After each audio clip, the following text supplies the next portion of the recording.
Salam bahagia Bapak Guru hebat.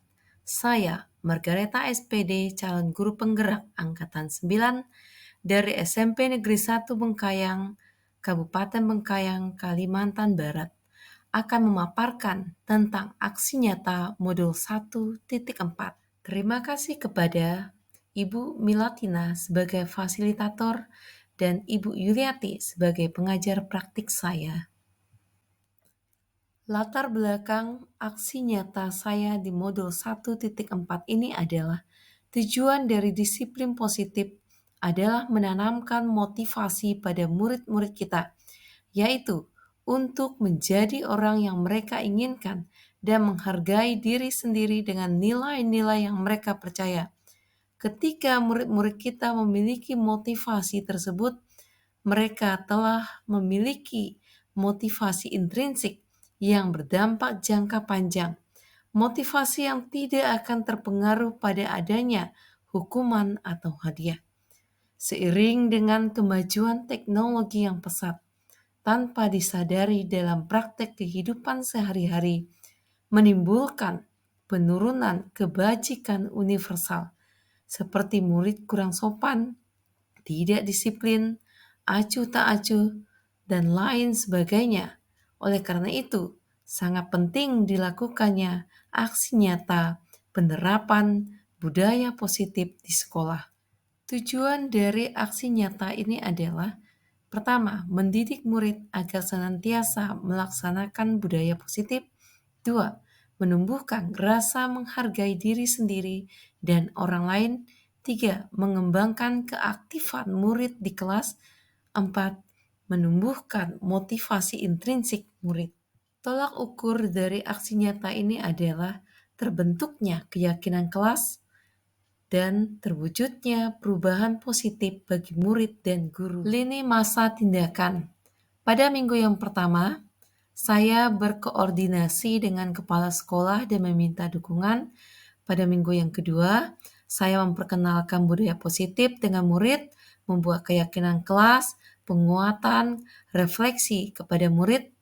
Dan minggu yang ketiga, saya sosialisasi dengan rekan guru di sekolah tentang budaya positif. Dukungan untuk kelancaran aksi nyata modul 1.4 ini tentang budaya positif, saya sangat membutuhkan dukungan semua pihak, baik itu kepala sekolah, rekan guru, murid, orang tua murid, dan sarana prasarana yang mendukung saya dalam kegiatan tersebut sehingga berjalan sesuai dengan rencana bersama. Tantangannya adalah perbedaan karakteristik yang beragam dan pembiasaan budaya positif secara kontinu membutuhkan kesadaran kedisiplinan dan konsisten dari seluruh warga sekolah. Hasil aksi nyatanya: 1. Dengan membuat keyakinan kelas, maka dapat memunculkan motivasi intrinsik murid dan percaya diri.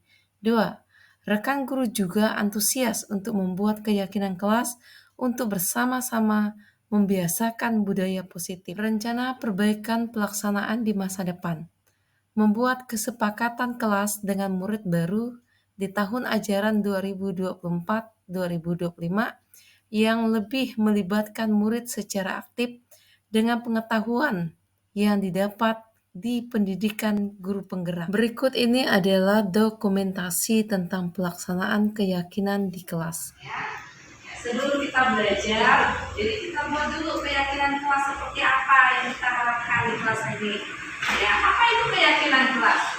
Ya, keyakinan kelas menurut kalian siapa, Pak? Kepercayaan. Apa lagi? Apa? Aturan dalam kelas itu, ya. Keyakinan kelas itu adalah aturan dalam kelas, kepercayaan dalam kelas. Untuk siapa itu? Untuk kita semua. Untuk kita semua. Kenapa ada itu? Supaya belajarnya lancar. Disiplinnya yang maka suka disiplin nggak? Pintar, hebat, jadi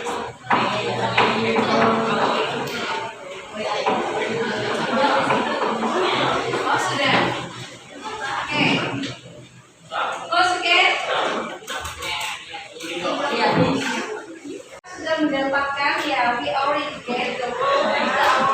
jadi itu yang menjadi keyakinan kelas kita. Yang bagi kalian. Ayo. Masuk mana? Berarti jangan membuli. Jangan nangis. Oke, apa lagi? Kita lihat lagi. Tidak memainkan kelas saat ada pelajaran. Itu masuk kalau tidak kita sambil bahasanya. Tidak menyontek. Tidak menyontek. Ya, tidak menyontek. Ya, tidak menyontek. Juga. Terus, apa lagi? Kalau teman, ini ada yang menghargai dan menghormati. Kalau teman berbicara, yang lain mendengar. Ya. Saling menghargai dan kita berpendapat. Ya. Selalu mengumpulkan tugas tepat waktu. Tuh, ya, ini ada nih. Selalu mengumpulkan tugas tepat waktu. Ya, bahwa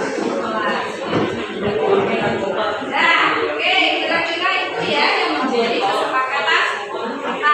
Oke.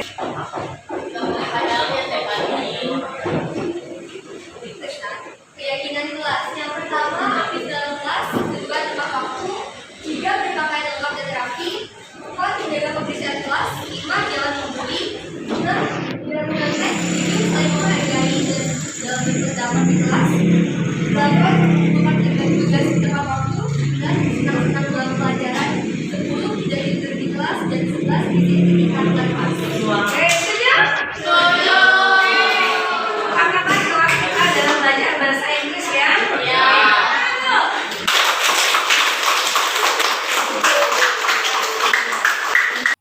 Respon siswa. Perkenalkan, nama saya Stefani Maria Kamsalaya. Saya berasal dari kelas 9. Setelah membuat keyakinan di kelas dan di kelompok, kami menjadi semakin mengerti bahwa begitu pentingnya keselamatan kelas demi tercapai keamanan, kenyamanan, dan kelancaran dalam proses belajar di kelas. Terima kasih ya, karena sudah membuat kami semakin mengerti tentang budaya tersebut. Adil Kakalina Basyarani Kasih. Terima kasih. Berikut ini merupakan kegiatan diseminasi di sekolah mengenai budaya positif yang ada di SMP Negeri 1 Aksi Bengkayang. nyata guru penggerak diseminasi budaya positif SMP Negeri 1 Bengkayang, Bengkayang 24 Oktober 2023. Assalamualaikum warahmatullahi wabarakatuh. Selamat pagi dan salam sejahtera untuk kita semua. Adil Kak Talimu, Bejulangi Kak Saruga, Basengat Kak Jubata. Yang terhormat Ibu Kepala Sekolah SMP Negeri 1 Bengkayang, yang kami hormati Bapak Ibu calon guru penggerak, yang kami hormati Bapak Ibu guru SMP Negeri 1 Bengkayang. Puji dan syukur kita panjatkan kehadirat Tuhan Yang Maha Kuasa, karena pada hari ini kita diberi kesehatan dan kesempatan yang baik untuk mengikuti kegiatan aksi nyata calon guru penggerak. Baiklah, kita lanjutkan dengan acara selanjutnya, menyanyikan lagu Indonesia Raya. Hadirin dimohon berdiri.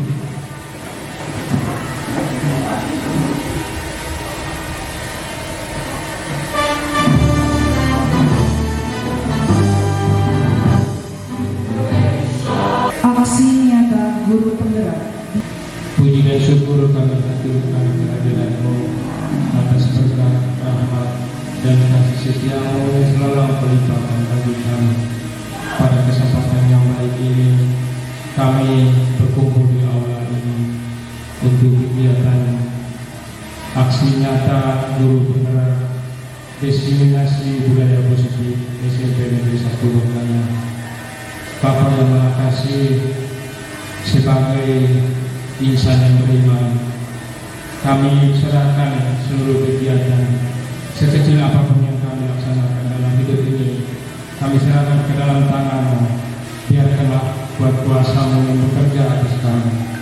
Biarkanlah Roh Kudus-Mu yang membantu kami, terutama Pak Fransiskus dan Ibu Margareta yang saat ini sedang dalam proses kegiatan mereka yang dilaksanakan. Kiranya campur tangan-Mu senantiasa menyertai mereka dan kami semua, agar apa yang kami laksanakan semuanya seturut kehendak-Mu. Kami serahkan kegiatan ini hanya ke dalam tangan kasih-Mu melalui perantaraan Tuhan kami Yesus Kristus yang hidup dan berkuasa kini dan sepanjang masa. Amin. Dalam nama Bapa. Terima kasih kepada Bapak yang Kehormatan. Sambutan dari Kepala SMP Negeri 1 Bengkayang kepada Ibu Emiliana SPD kami persilakan. Izin Ibu sekaligus membuka kegiatan aksi nyata calon guru penggerak.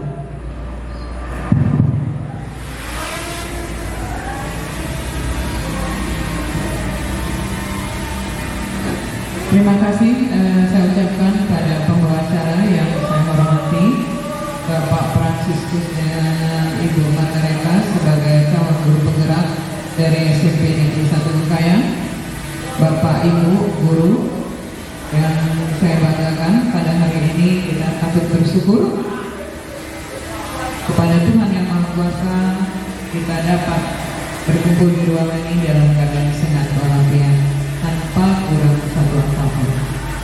Baik Bapak Ibu yang saya hormati, beberapa hari yang lalu Ibu Margareta dengan Pak Pran selaku CGP ya, calon guru penggerak, di mana Bapak Ibu berdua ini digodok masing-masing mentor mereka.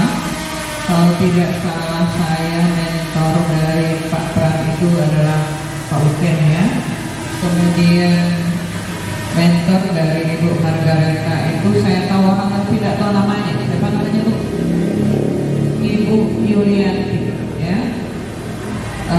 Kalau Diseminasi oleh Ibu Margareta SPD. Kepada Ibu Margareta kami persilakan.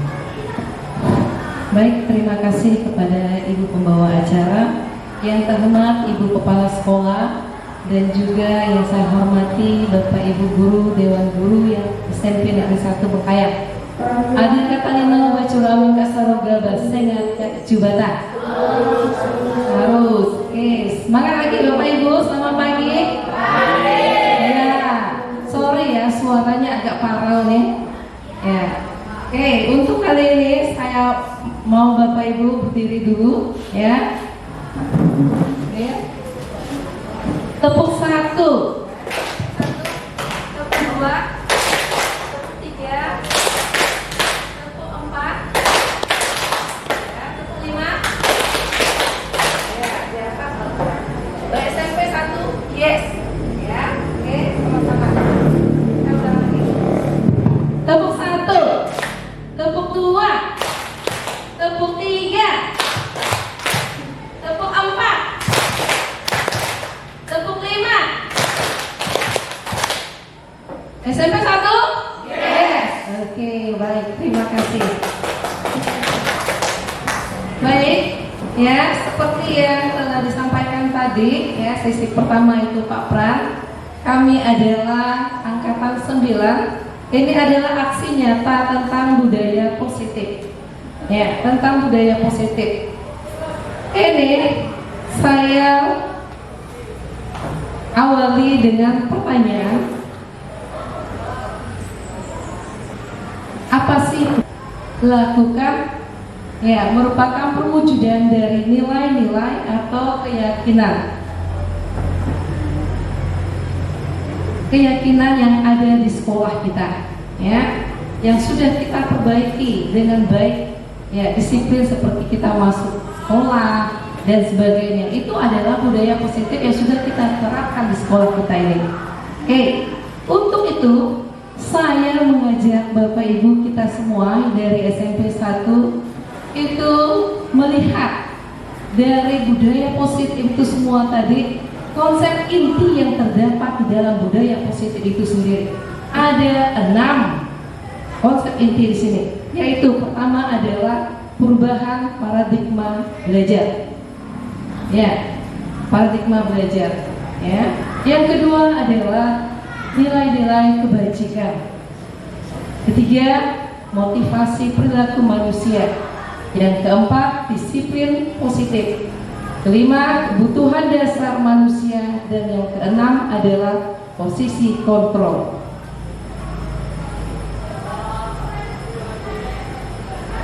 Oke, dari keenam ini ya, ada keyakinan kelas dan juga segitiga restitusi. Perubahan paradigma baru, paradigma belajar kita ya. Siapa sesungguhnya yang memiliki kontrol seperti ini ya. Stimulus responnya, kita mencoba mengubah orang agar berpandangan sama dengan kita. Orang lain bisa mengontrol saya juga bisa mengontrol orang lain ya, dalam posisi ini. Kemudian teori kontrolnya, pilihannya ya, kita berusaha memahami pandangan orang lain tentang dunia. Kemudian hanya Anda yang bisa mengontrol diri Anda. Jadi ada perbandingan stimulus respon dengan teori kontrol atau pilihan sini ya. Tetapi apa yang didapatkan dari stimulus respon ya, pemaksaan ada pada saat bujukan gagal ya. Sedangkan teori kontrolnya adalah kolaborasi dan konsensus menciptakan pilihan baru dengan model berpikir menang-menang di sini ya. Sini kita diajak ya, paradigma belajar kita, bagaimana kita belajar menciptakan disiplin yang ada di sekolah. Sini tadi adalah stimulus respon dari perubahan paradigma itu menang dan kalah. Makna kata disiplin itu sendiri ya, kita bisa lihat makna dari disiplin. Disiplin itu adalah kunci utama ya, dalam membentuk karakter yang bermacam ragam ya. Contohnya sekolah kita ini terdiri dari 21 kelas ya, berbagai macam karakter yang ada. Jadi bagaimana kita meminimalisirkan sesuatu yang ada di dalam diri anak-anak ya, menjadi satu tujuan, yaitu perubahan positif, dan satu tujuan agar pembelajaran yang akan kita sampaikan dapat diterima dan dimengerti oleh setiap individu. Itu ya kita harapkan dari makna positif tadi. Kemudian dengan belajar kontrol ini, kita menggali potensi kita agar tercapai tujuan mulia. Apa tujuan mulia yang kita capai itu? Ya, tujuan mulia yang kita capai adalah nilai-nilai yang kita hargai. Apa sih nilai yang kita hargai tadi? Yaitu disiplin positif. Ya, seperti misalnya kita di sini lalu diajak tepat waktu masuknya, itu merupakan sudah positif yang sudah diterapkan di sekolah kita. Ya, kita jaga, kita lestarikan sampai kapanpun kita tetap mempertahankan budaya positif tersebut. Oke, Bapak Ibu, selamat pagi, masih semangat? Masih. Ya, kalau saya sebutkan mata, jangan ikuti tangan gerakan saya ya. Ya. Telinga.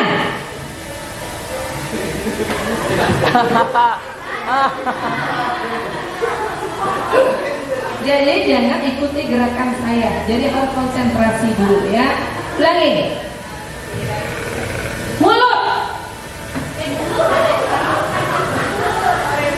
Motivasi perilaku manusia. Ada dua motivasi perilaku manusia di sini. Ada motivasi eksternal dan motivasi internal. Motivasi eksternal itu terdiri dari, bisa kita lihat di situ. Ya, motivasinya apa? Yang pertama, untuk menghindari ketidaknyamanan atau hukuman. Apakah yang terjadi jika saya tidak melakukannya? Itu pertanyaannya.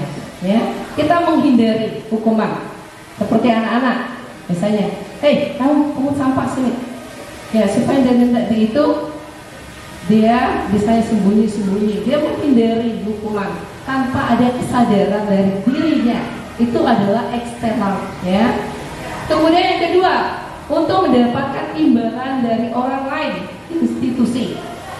Ya, misalnya saya beri kamu ini ya supaya kamu dapat nilai yang bagus atau sebagainya, imbalan, ya.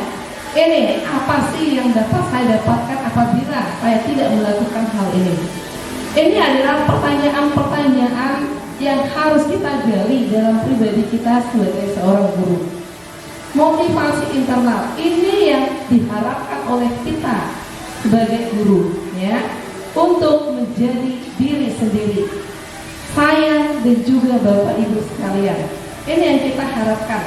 Yang keluar adalah motivasi internal yang dalam dari pribadi kita. Saya akan menjadi orang yang seperti apa kalau saya melakukannya? Inilah yang menjadikan refleksi bagi kita semua. Mari saya dan juga Bapak Ibu guru, ya, kita sama-sama dari SMP 1 ini, ya, menciptakan bagaimana murid-murid kita bisa termotivasi yang keluar dari dirinya sendiri. Ya. Ini adalah kasus, ya. Kita lihat kasus dulu. Ya. Iva kurang menguasai pelajaran matematika, sehingga pada saat pelajaran tersebut berlangsung, dia lebih banyak berdiam diri atau menggambar di buku pelajarannya. Pada saat guru matematikanya, Pak Seno, menanyakan pertanyaan, Iva menjadi sangat gugup dan tidak sengaja menjatuhkan tasnya dari kursi, serta tiba-tiba menjadi gagap pada saat berupaya menjawab. Seluruh kelas pun tertawa melihat perilaku Iva yang bicara tergagap dan terkejut tersebut. Pak Seno pada saat itu membiarkan teman-teman Iva mentertawakan Iva yang tergagap dan malu luar biasa, dan malahan minta Iva untuk maju ke depan dan berdiri di depan kelas sambil menunjuk hidungnya karena tidak bisa menjawab pertanyaan Pak Seno. Kelas semakin gaduh dan anak-anak pun tertawa melihat Iva di depan kelas memegang ujung hidungnya. Jadi, kalau kita dengan tindakan Pak Seno terhadap Iva, mengapa?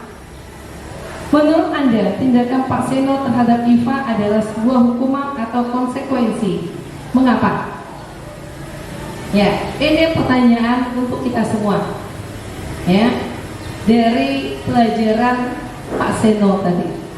Ya. Kalau mencatat 100 kali di dalam buku itu adalah sebagai hukuman. Kenapa hukuman? Ya, ini tidak ada konsekuensinya. Ya.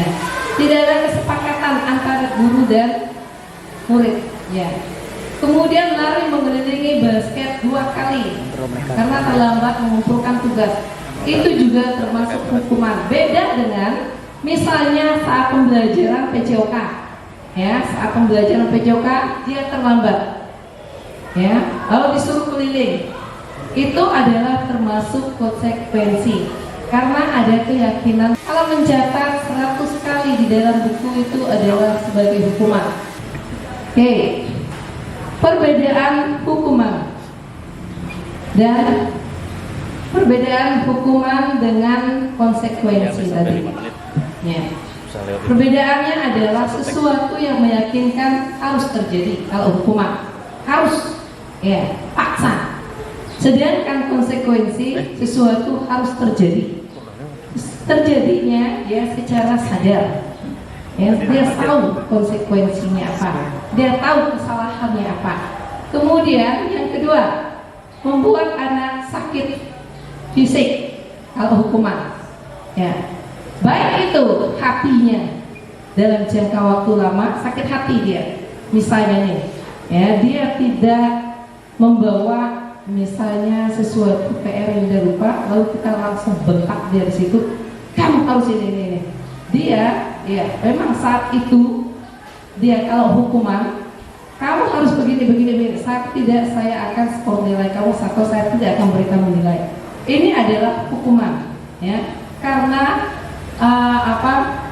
membuat anak itu menjadi sangat malu di depan teman-temannya, di depan guru atau sebagainya, sehingga dia itu merasa sangat ketakutan. Ya, disinilah kita berusaha mengurangi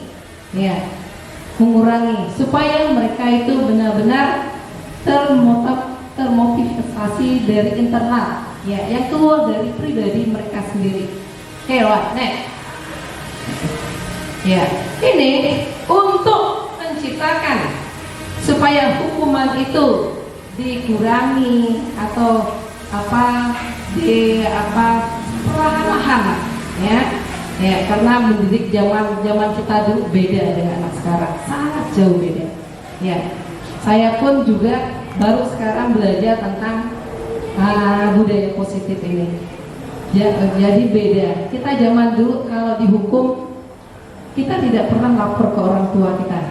Kita tidak pernah bilang ke sana kemari atau ke sana sampai ke apalagi ke polisi, tidak tahu. Malahan kita takut, malahan ditambah kalau kita kena sesuatu yang ada di sekolah, tidak mengerjakan PR, tidak melakukan hal yang disiplin di sekolah itu. Tapi kalau zaman sekarang itu, ya, itulah yang terjadi. Ya, jadi ini budaya positif ini adalah bagaimana kita ini mengarahkan semua para guru, semua saya dengan semua bapak ibu yang ada di sini nih, supaya kita itu berlaku sebagai manajer tadi. Ya, itu intinya. Ya, manajer. Kan ada 5 tadi. Nanti saya akan bahas, ya. Di sini untuk supaya saya dengan murid-murid saya tahu konsekuensinya apa, saya juga setelah ini baru saya tahu, oh iya, betul keyakinan kelas itu. Sebelum saya belajar di budaya positif ini, saya rupanya sudah menerapkan keyakinan kelas saya. Ya, saya contohnya misalnya sebelum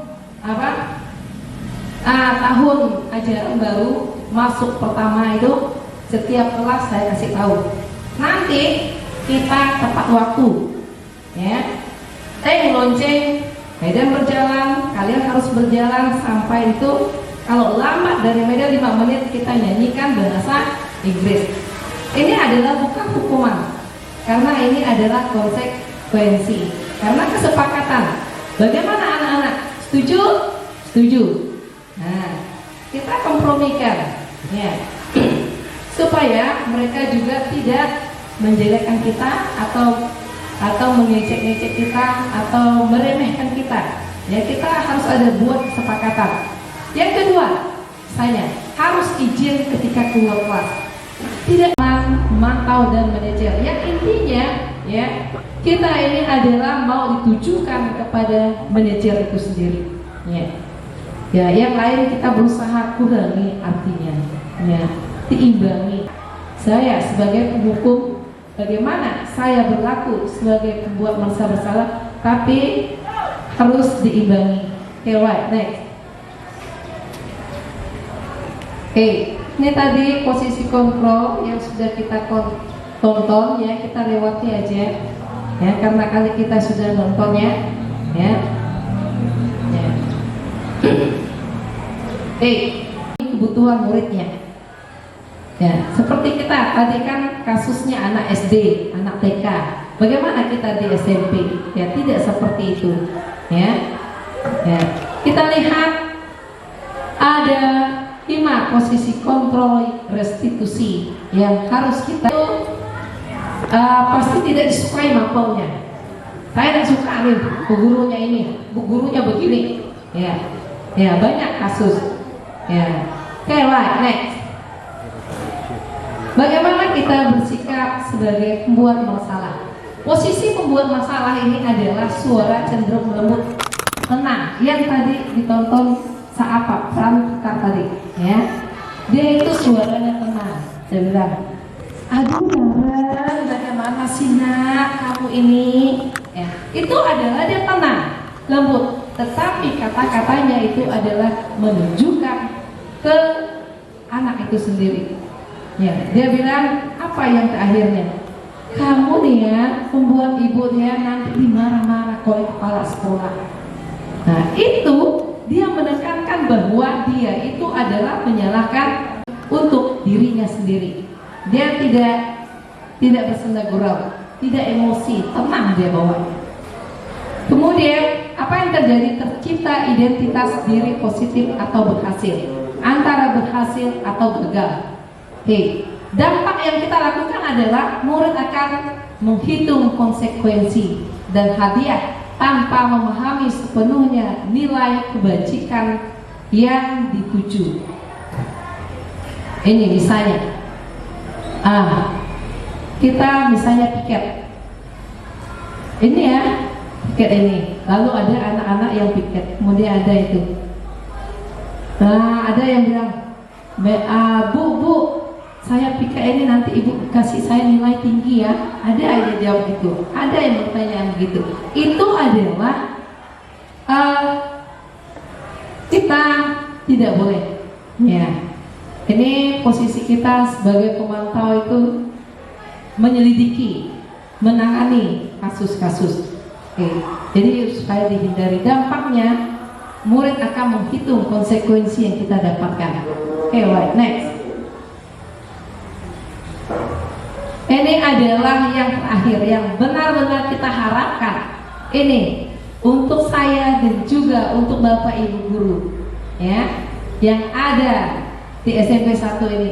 Kita menuju ke sini. Ini yang kita diharapkan, yaitu sebagai posisi manajer. Manajer itu apa? Suaranya manajer itu netral. Ya, suaranya netral, tidak emosional, tidak terlihat ramah dan tidak bernada tinggi. Ya, dia ini terciptanya identitas positif. Guru akan dengan tulus mengajukan pertanyaan-pertanyaan bermakna agar membuka pikiran murid. Guru membimbing murid untuk memecahkan masalahnya secara mandiri. Dampaknya, apa yang kita dapatkan di sini? Dampaknya adalah murid menjadi mandiri. Mereka jadi percaya diri, ya, untuk melakukan segala sesuatu yang kita harapkan tadi. Misalnya, ya, besok adalah storytelling. Kamu storytellingnya besok? Aduh, saya ini tidak bisa. Ya. Lalu ada yang itu. Jadi ini bagaimana kita sebagai manajer itu memanage, ya, mendampingi, membimbing mereka.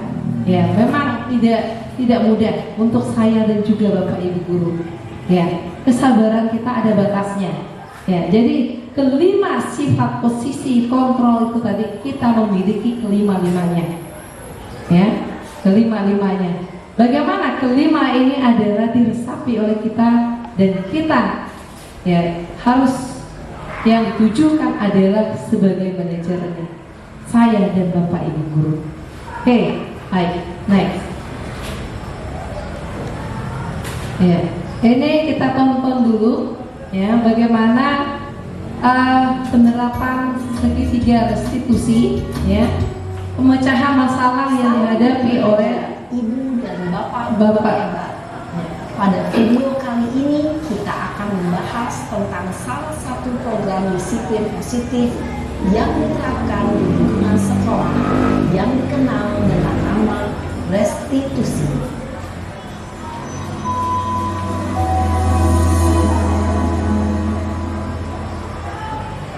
Restitusi dikembangkan oleh pakar pendidikan Diane Gosson berlandaskan pada teori kontrol Dr. William Glasser.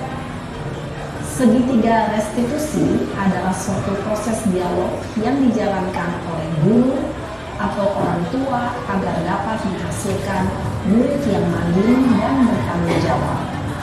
Pada saat guru di posisi manajer, aspek yang dikembangkan pada murid adalah motivasi intrinsik, sehingga penanaman nilai-nilai kebajikan dapat tumbuh dan berkembang menjadi suatu kebiasaan positif yang akhirnya membentuk karakter murid. Proses dialog ini terdiri dari 3 langkah yang digambarkan pada ketiga sisi pada segitiga restitusi. Sisi pertama adalah menstabilkan identitas. Sisi yang kedua adalah validasi tindakan yang salah. Dan sisi yang ketiga adalah menanyakan keyakinan. Ibu dan Bapak Guru, berikut ini akan ditunjukkan bagaimana seorang guru berada dalam posisi manajer menggunakan penerapan segitiga restitusi.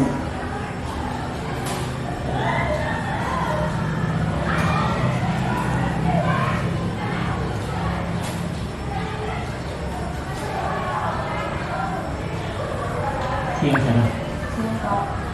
Sudah lama ya ketemu saya. Kenapa hari ini ada di sini?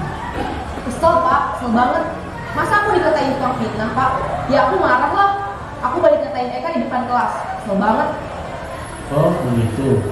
Ya pasti kamu marah dan kesal. Bapak juga akan marah apabila ada yang menuduh Bapak seperti itu. Kemudian pada saat itu kamu melakukan apa? Ya saya langsung ngatain Eka lah Pak. Kesel banget. Saya bentak-bentak dia depan teman-teman lain. Oh begitu. Pasti kamu melakukan seperti itu karena suatu alasan tertentu kan? Iyalah, masa saya diam saja Pak? Ya saya bela diri lah. Masa saya dituduh tukang fitnah? Ya wajar lah. Mempertahankan harga diri itu sesuatu yang penting buat kamu. Untung kamu tidak lebih gegabah lagi. Hanya membentak-bentak. Iya Pak. Untung saya masih bersabar dan hanya membentak saja. Udah gemes padahal. Saya pasti bela diri lah. Ya pasti ya. Tapi kamu memilih untuk tetap bertahan dan bersabar. Kamu memilih untuk tidak berbuat lebih parah lagi kan? Nah, sekarang coba kita lihat lagi tindakan kamu yang bentak-bentak Eka di kelas. Tindakan kamu itu kira-kira sesuai dengan keyakinan kelas atau prinsip kamu tidak? Enggak lah Pak. Capek Pak jadi kemarin. Jadi keyakinan atau prinsip mana yang sesuai dengan keinginan kamu? Ya, saya sebenarnya sangat menghargai orang lain. Mungkin saat itu saya menjadi emosi. Jadi tidak menunjukkan sikap itu. Kamu meyakini tidak? Menghargai orang lain itu penting buat kamu? Yakinlah Pak. Iya, setuju. Kita harus saling menghargai. Namun, ada juga keyakinan yang kita sepakati yang perlu kita jalankan. Apabila kita sedang marah, kan? Ya, saya bisa lebih proaktif. Mulai dengan diri sendiri. Saya bisa jadi lebih sabar, mengambil keputusan, berpikir, melakukan selanjutnya. Kira-kira kamu bersedia memperbaiki masalah ini tidak? Sedia Pak. Kalau kamu memperbaiki masalah ini, kamu akan menjadi orang seperti apa? Saya akan menjadi orang yang bertanggung jawab kali ya Pak. Dan senantiasa proaktif. Iya. Menurut kamu, bagaimana rasanya menjadi orang seperti itu? Ya nyaman lah.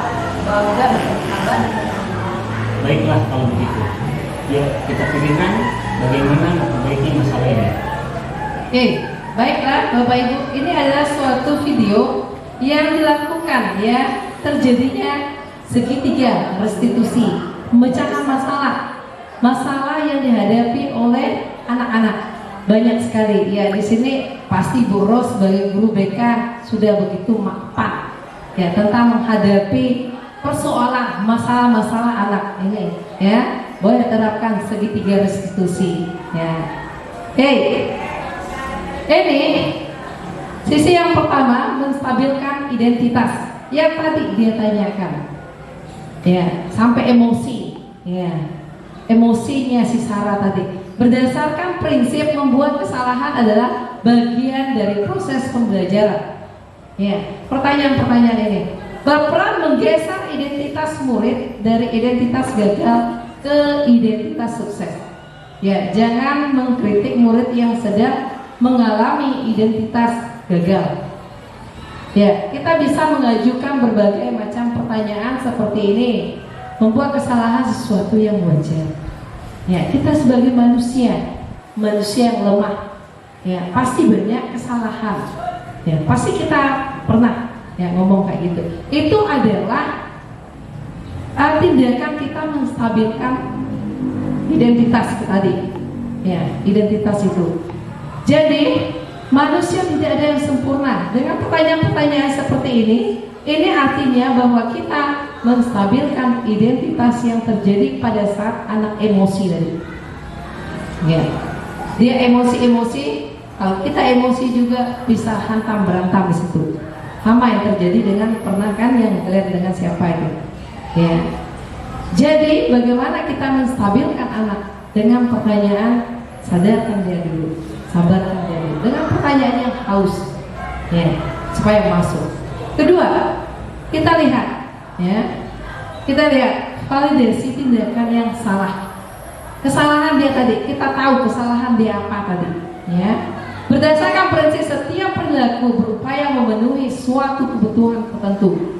Guru, ya, guru akan bergeser dari pemikiran stimulus respon menjadi proaktif. Ya, karena kita tahu tadi kesalahan anak si ini tadi apa. Ya. Kemudian mengenali dan mengakui kebutuhan murid ini, dapat memperbaiki hubungan dengan murid dengan pertanyaan-pertanyaan disampaikan dengan nada suara tidak menghakimi atau tidak memojokkan anak tersebut.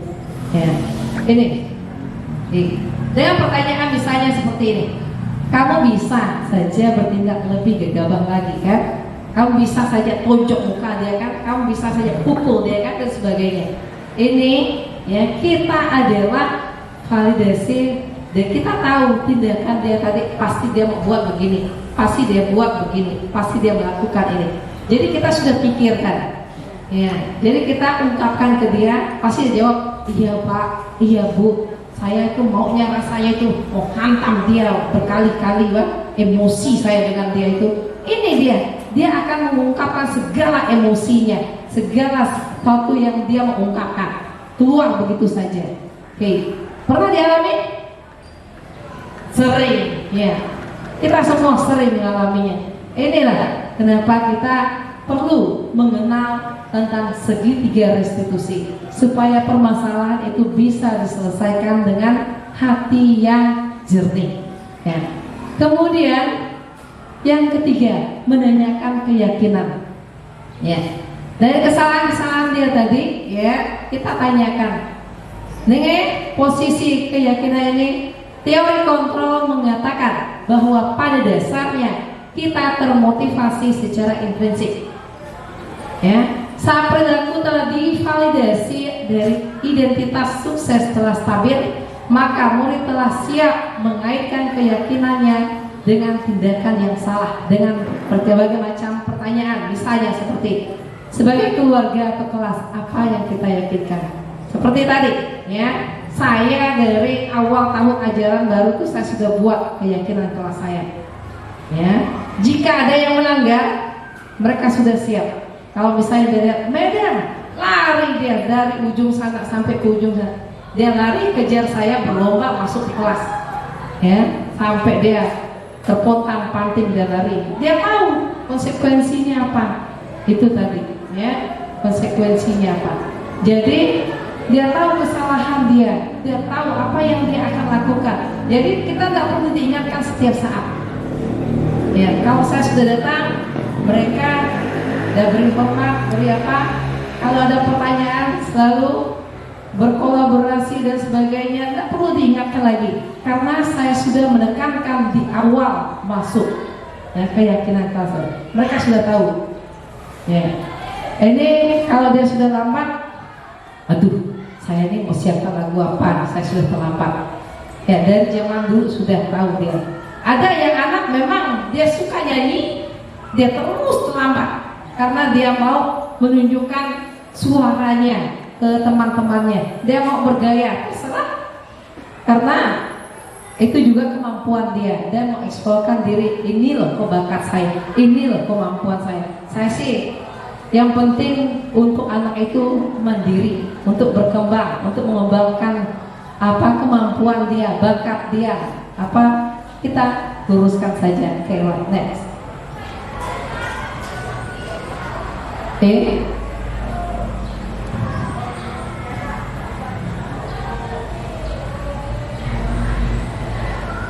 Hal-hal yang perlu diperhatikan dalam segitiga restitusi ini. Perilaku yang salah perlu dikaitkan dengan nilai-nilai atau keyakinan-keyakinan yang telah disepakati atau dituju. Ya, yang kedua, kesediaan orang yang melakukan kesalahan untuk memperbaiki masalah.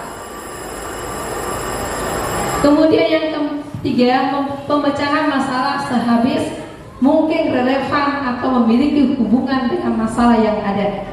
Ya, dari sini kita bisa lihat perlu diidentifikasi waktu dari pihak yang berbuat kesalahan, tanyakan kapan akan mulai dilakukan dan usaha apa yang harus kita lakukan. Ini adalah penyelesaian masalah restitusi. Sampai habis itu.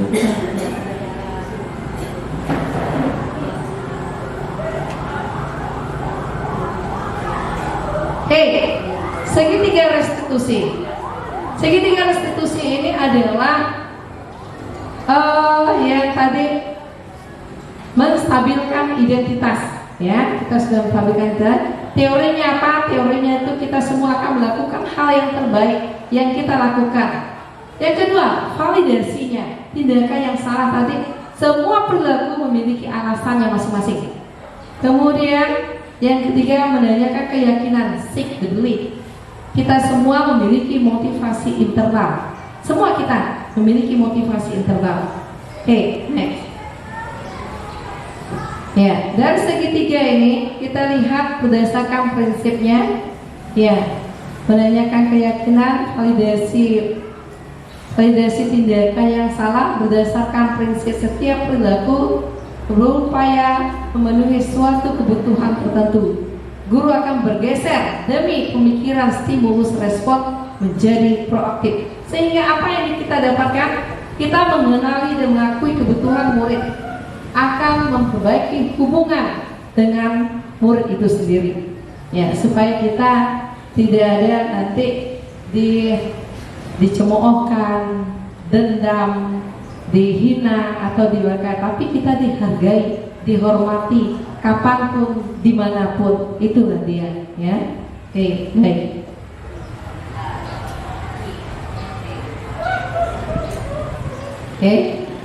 Ya, ini dia Bapak Ibu guru, ya, yang dapat saya sampaikan. Terima kasih atas segala perhatian kerjasama kita semua. Semoga bahan-bahan ini membangun kita, membawa kita ke SMP yang lebih hebat, lebih maju, lebih berkembang ke hal yang lebih positif. Ya. Itu saja. Adil kata Nino, Bacurami Kak Saroga, Basengat Kak Jubata. Ya, saya juga minta maaf ya atas segala kesalahan saya. Ya, mungkin ada yang menyinggung perasaan Bapak Ibu, sama sekali saya tidak menyinggung. Tapi inilah kenyataannya, kita adalah sebagai keluarga, sebagai saudara. Mari kita bangun bersama SMP kita menjadi lebih maju, lebih hebat. Baik, terima kasih. Selamat pagi. Terima kasih kepada Ibu Margareta SPD yang telah menyampaikan aksi nyatanya. Semoga kita semua dapat menerapkan budaya positif di SMP Negeri 1 Bengkayang.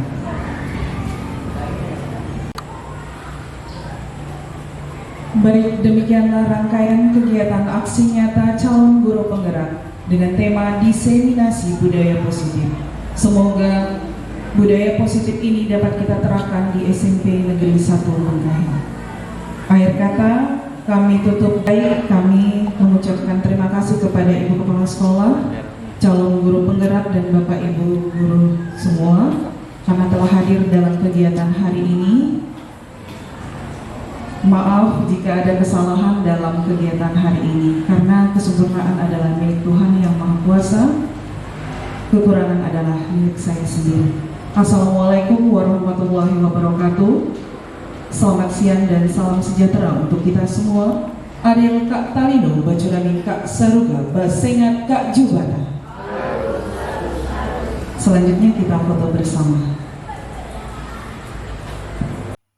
Refleksi saya adalah, respon peserta didik tentu saja mereka merasa senang dan apresiatif Mereka bersemangat melakukan perubahan aturan-aturan kelas, bersemangat untuk menyepakati draft kesepakatan karena motivasi intrinsik untuk menjadi lebih baik.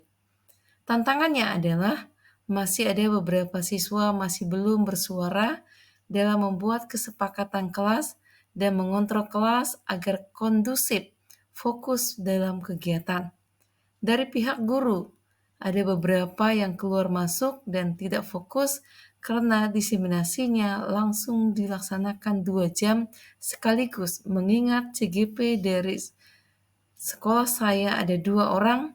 Meskipun demikian, apa yang telah saya sampaikan, mereka menjadi mengerti karena bahasa yang saya gunakan menggunakan contoh nyata yang sering terjadi di sekolah. Demikianlah kegiatan aksi nyata modul 1.4. Semoga bermanfaat bagi kita semua. Thanks, salam guru penggerak, tergerak, bergerak, dan menggerakkan.